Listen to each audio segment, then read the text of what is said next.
part 2 of the Sympathizer, the second note. The first one is interrupted by a phone call. I'm recording this with a phone, so anytime it might be interrupted by call. No, nothing. So the insistence of Viet Thanh Nguyen on the differences is intriguing and interesting. The Asians, I was saying, have a cult for the community, and in the West we learn to be individualistic. We have a rat race. We want to achieve more, accumulate more, and the Eastern Vietnamese included are much more spiritual, it sounds like, from here. So I'm doing this because there's a macaw who wants to jump on my face. So with water he might try and think twice about that. So there are some other very interesting moments. One would be when he, the hero, has sex with a squid or octopus or some marine creature, and I never heard such a thing. The escape from Saigon is very well crafted.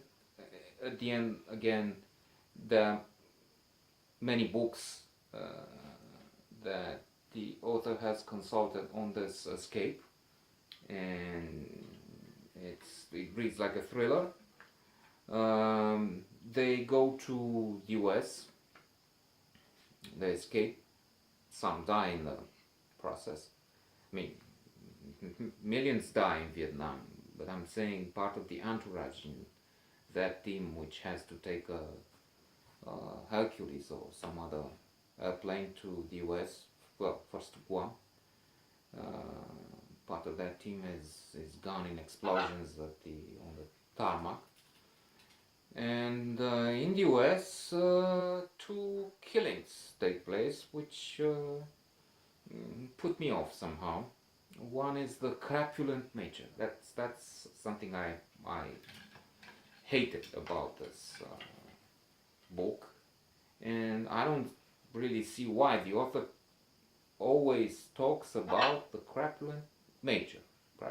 Why don't you find? I mean, he has such an extensive vocabulary. It's amazing. He's a professor I've seen on YouTube, invited at Yale. He's like on top of the world, and his knowledge is extensive and beyond dispute. So why do you keep referring to the one character and to add insult to injury, the dead one at that? Crapulent nature.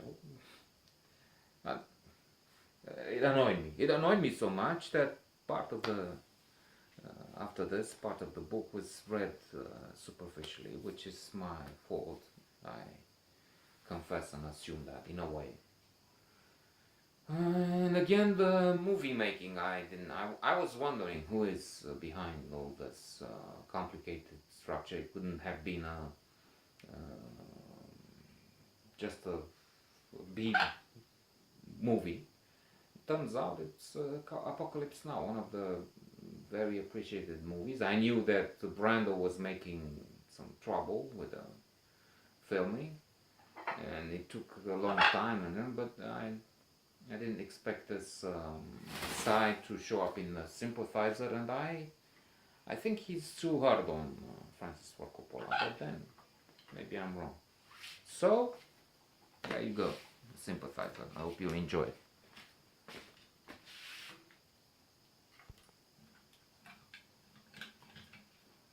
Băi, potolește-te.